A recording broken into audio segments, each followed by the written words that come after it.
Mi madrastra me miró directamente a los ojos y dijo, ojalá fuera sordo y mudo como tu patético padre. Esas palabras las pronunció mientras el hombre con el que me la encontré en la cama de mi papá salía corriendo por la puerta trasera. Yo tenía 12 años. Lo que hice después la mandó directo a la cárcel. Estimados espectadores, el 98,7% de ustedes aún no se ha suscrito.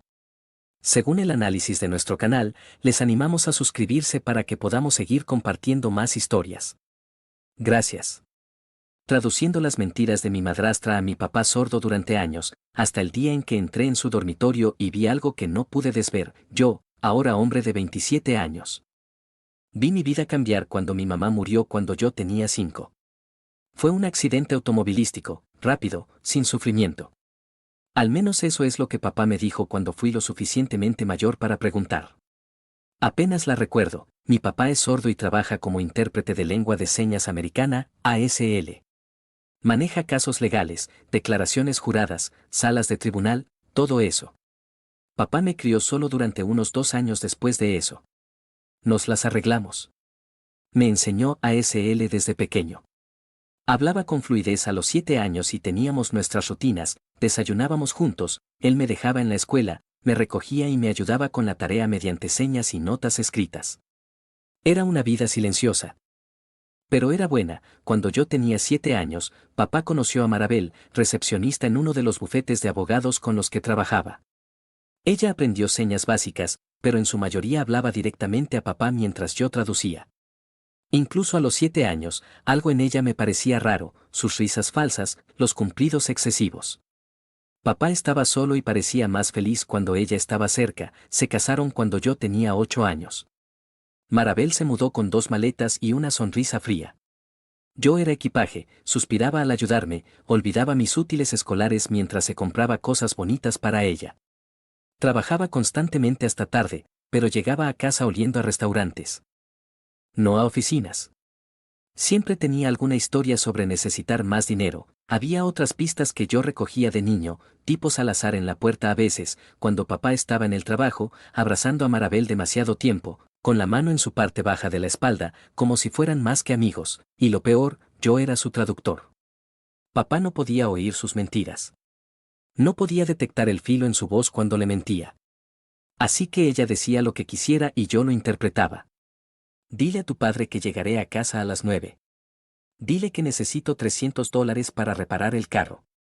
Dile que lo amo. Esa última siempre me revolvía el estómago porque sabía que no lo decía en serio. Pero, ¿qué podía hacer? Era un niño, así que interpretaba lo que ella decía y observaba cómo papá creía cada palabra. Nunca estableció vínculo conmigo, nunca. Nunca me ayudó con la tarea a menos que papá se lo pidiera expresamente. Nunca vino a mis eventos escolares a menos que papá la arrastrara. Yo era solo un obstáculo que debía tolerar para mantener feliz a su boleto de comida, y papá.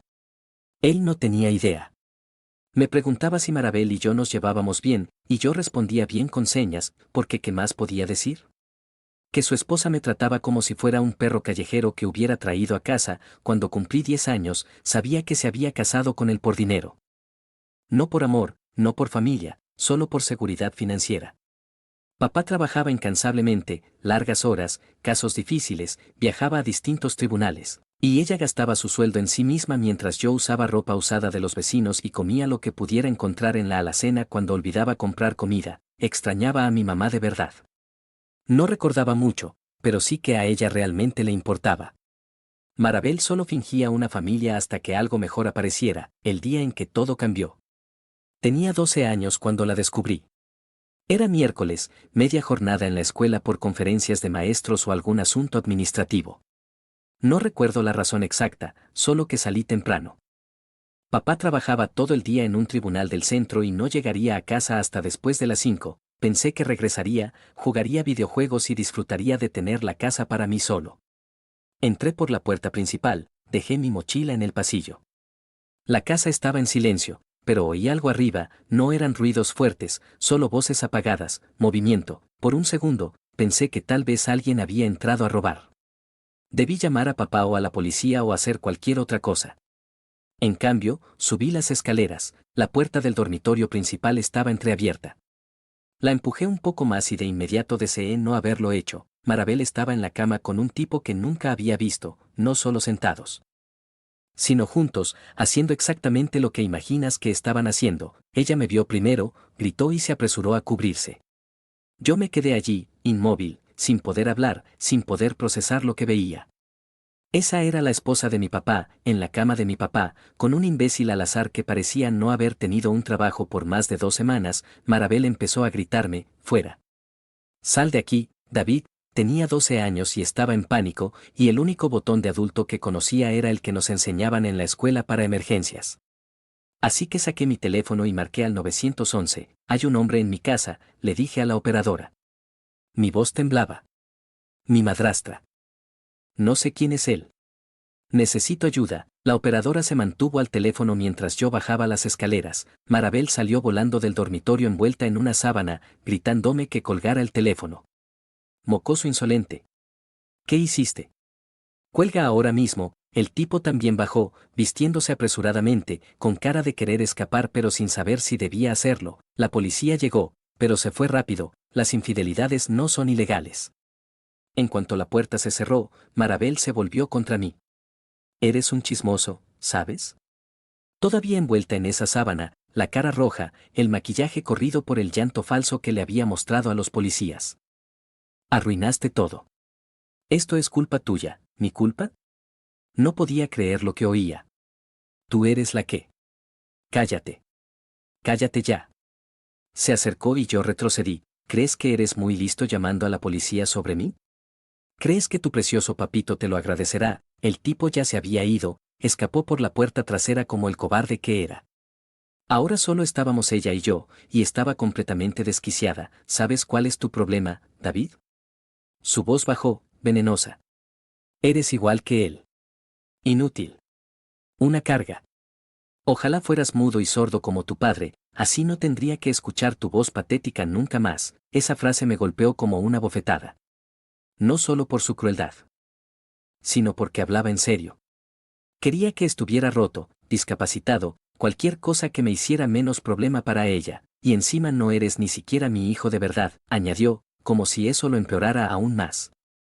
Solo eres su equipaje, con el que tuve que lidiar. Nunca te quise aquí, sabía, en lo más profundo, que a ella no le importaba nada de mí, pero oírla decirlo en voz alta fue distinto. Se lo voy a decir a papá, dije. Sonó más débil de lo que quería, como un niño en el patio de la escuela, no el gesto valiente que pretendía, pero era todo lo que me quedaba. Ella se rió. Se rió en mi cara. Dios mío, qué bebé. Voy a decírselo a papá. ¿Tienes 5 años? ¿Crees que te creerá a ti y no a mí? Él creerá cuando se lo muestre. ¿Mostrarle qué? ¿Tu berrinche? El hecho de que irrumpiste en nuestro dormitorio sin tocar. Invadiste mi privacidad, David.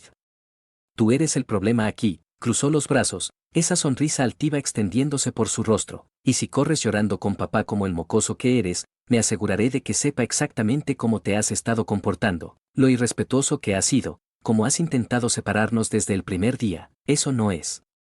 Oh, cariño, su voz se volvió empalagosa, burlona. ¿En serio creíste que podrías competir conmigo? Soy su esposa. Tú solo eres un niño. Lastre del que estamos atrapados porque tu papá no puede oírte llorar. Me agarró del brazo, me arrastró a la puerta principal y me empujó con fuerza al exterior. Tropecé bajando los escalones del porche y apenas logré sostenerme. Luego cerró de un portazo y oí cómo echaba el cerrojo. Quedé afuera, sin mi teléfono ni mis llaves. Me senté en la acera durante 3 horas hasta que papá llegó a casa. Él bajó del auto, me vio allí parado y, por mi expresión, debió entenderlo todo, porque su rostro cambió de inmediato, preocupado, confundido. Me hizo señas. ¿Por qué estás afuera? ¿Dónde está Marabel? Le respondí con señas. Tenemos que hablar. Ahora. Él desbloqueó la puerta principal. Marabel estaba en la cocina actuando como si nada hubiera pasado. Se había arreglado, cambiado de ropa, puesto maquillaje nuevo y le sonrió a papá cuando entró, como si hubiera tenido un día totalmente normal, como si no hubiera estado con un desconocido en su dormitorio apenas 4 horas antes. Papá me hizo señas. ¿Qué pasa? Tomé aire y empecé a interpretar todo, lo que había visto, a quien había visto, lo que Marabel me había dicho, cómo se había referido a él, cómo me había echado fuera y cerrado con llave. Mis manos temblaban, pero logré contárselo todo. La expresión de papá cambió por etapas. Primero confusión. Luego incredulidad, y después algo que nunca había visto en su rostro, pura furia controlada. No gritó, obviamente. No alzó la voz ni golpeó nada. Solo se quedó muy quieto, luego se volvió hacia Marabel. Ella debió leerlo en su cara, porque empezó a hablar rápido, inventando excusas. Está mintiendo. Está confundido. Fue algo inocente. No entiendes. Papá levantó una mano y la detuvo en mitad de la frase. Entonces ella hizo algo que nunca olvidaré. Agarró un bloc de notas de la encimera de la cocina y empezó a garabatear frenéticamente. Lo levantó frente a papá. Él miente. Ha estado comportándose mal desde hace semanas. Celoso de mí. Vio a mi amigo ayudándome a mover muebles y lo distorsionó hasta convertirlo en algo enfermo. Me odia. Siempre intenta hacerme quedar mal. Te está manipulando. Sentí que el estómago se me caía. Era buena. Muy buena. Jugaba a ser la víctima, haciéndome parecer un niño perturbado con una vendetta. Papá leyó la nota. Luego me miró. Me miró de verdad. Pude verlo sopesando todo, a su esposa de 4 años contra su hijo de 12. ¿A quién crees cuando es palabra contra palabra? Le hice señas, con las manos temblando. Papá, no miento. Lo juro por todo. Los vi. Sé lo que vi. Ella me dijo que eras una carga sorda y que yo la estaba privando de lo que merecía. Me encerró afuera durante horas. Marabel agarró de nuevo el bolígrafo y escribió rápidamente, más mentiras. Pintándome como un monstruo. Probablemente había ensayado esto mientras esperaba tu regreso. ¿Arriesgaría yo todo? Está inestable. Papá permaneció allí lo que pareció una eternidad. Luego se volvió hacia Marabel y hizo algo que jamás lo había visto hacer antes, empezó a hacerle señas directamente, aunque ella apenas conocía el ASL. Señas grandes, agresivas, del tipo que haces cuando quieres que alguien sienta el peso de cada palabra, aunque no entienda el idioma. Cometiste un error. Mentirme. Ella lo miró, confundida, probablemente captando una palabra de cada 5. No importaba. Su rostro decía todo lo que sus manos deletreaban. Papá arrojó todas sus pertenencias por la puerta principal mientras ella gritaba y suplicaba.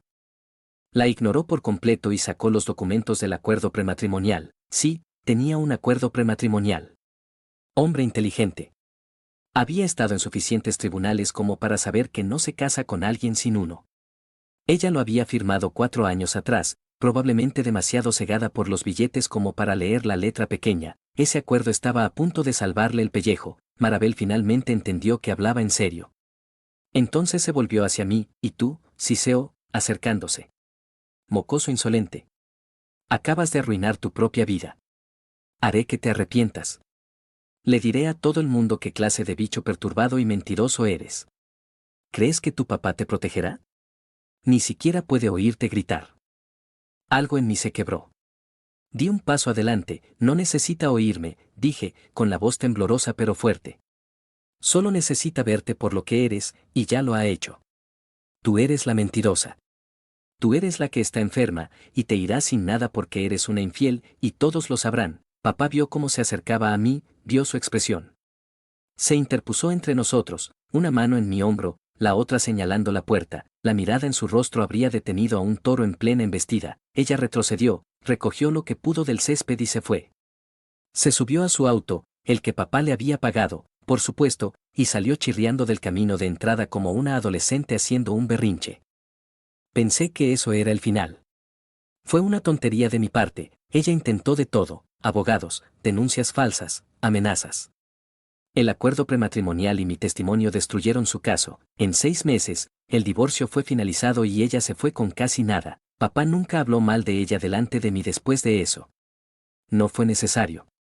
Su silencio lo decía todo. 3 semanas después del divorcio, Marabel llamó a servicios de protección infantil con acusaciones falsas sobre la capacidad de papá para cuidarme. Investigaron, no encontraron nada y cerraron el caso como infundado. 15 años después, avancemos al presente. Tengo 27 años, trabajo en una consultora de tamaño mediano. Gano un buen salario y vivo en mi propio lugar. Papá y yo seguimos desayunando juntos cada domingo. Nuestra tradición desde que era niño. Ahora está semi-jubilado. Solo acepta los casos que quiere. Pasa el resto de su tiempo haciendo trabajos de carpintería y dando clases de ASL en el colegio comunitario. No había oído el nombre de Marabel en 15 años. No pensaba en ella. No me preguntaba dónde habría terminado. No me importaba. Era un capítulo cerrado en nuestras vidas. Entonces entró en el edificio de mi oficina. Estaba en una reunión cuando nuestra recepcionista me llamó por el intercomunicador. David, hay alguien aquí que quiere verte. Dice que es urgente. No esperaba a nadie. ¿Quién es? Dice que es tu madre. Se me cayó el estómago. Voy enseguida. Ahí estaba ella, sucia, enfermiza, envejecida 20 años en 15. La adicción hace eso. La saqué afuera de inmediato. Necesito dinero para rehabilitación, dijo, hablando rápido. Pastillas. Estoy en un albergue. Necesito $5,000. Ahí estaba. La verdad bajo toda la basura. Era adicta, estaba arruinada, sin hogar, y pensaba que yo la sacaría del apuro. No. Tú no me criaste. Convertiste mi infancia en un infierno. Vete antes de que llame a seguridad. Ella escupió. Tu mamá muerta se avergonzaría de ti. Nunca fuiste mi madre. Fuiste una cazafortunas. Vete, empezó a llorar. Sollozos grandes y feos. Voy a morir sin ayuda, David. Necesito este dinero para mis medicinas, para el tratamiento, entonces vete antes de que llame a seguridad. Retrocedió, todavía llorando, tropezando hacia la calle. Cuando regresé a mi escritorio, me senté e intenté concentrarme en el trabajo. No pude. Mis manos temblaban por la adrenalina. Luego llamé a la seguridad del edificio y reporté que alguien me había acosado en el estacionamiento. Tomaron mi declaración, revisaron las grabaciones del vestíbulo que mostraban cómo entraba y anotaron su descripción. Esa noche me llamó suplicando dinero para drogas. Grabé todo. Cuando le dije que estaba grabando y que acababa de admitir que pedía dinero para drogas. Colgó. Presenté una orden de alejamiento con toda mi evidencia. 3 días después de que se le notificara, la violó al aparecer en mi apartamento. Llamé al 911 y la hicieron arrestar en el acto. Pasó la noche en la cárcel, obtuve una fecha en corte para dentro de un mes. Durante las semanas siguientes, me llamó 17 veces y envió paquetes vacíos con notas. Lo documenté todo. Construí un expediente de 7 centímetros de grosor. La gota que colmó el vaso llegó cuando dejó un mensaje de voz distinto al resto. Su voz estaba pastosa, desconectada, pero lo suficientemente clara. David, escucha. Sé que estás enojado, pero encontré a un tipo que puede ayudarme. Tiene cosas buenas. Medicina de verdad. Nada de esa basura callejera. Está detrás del Dollar General en la 5ª calle. Pasa todos los viernes alrededor de las 6. Si me das solo 300, podría conseguir suficiente para todo el mes y no tendría que molestarte. Tiene Axi, Percocet, lo que necesite. Por favor, cariño, solo esta vez. Acababa de describir a su traficante, ubicación, horario, producto. En una llamada grabada, esa grabación fue directamente a la carpeta con todo lo que había estado recolectando. Llevé mi expediente de 7 centímetros a la policía, incluyendo la grabación en la que describía la ubicación y rutina de su traficante. Actuaron rápido, arrestaron a ambos dentro de una semana. Una semana después, él me llamó, la vigilancia había confirmado la rutina del traficante, mismo lugar, mismo día, cada semana. Para el viernes, intervinieron y los arrestaron a ambos frente al Dollar General. Encontraron pastillas en el auto del traficante, cantidad suficiente, más bolsitas y un teléfono desechable, lo que les permitió presentar cargos por distribución. También hallaron pastillas en el bolso de Marabel, recién compradas.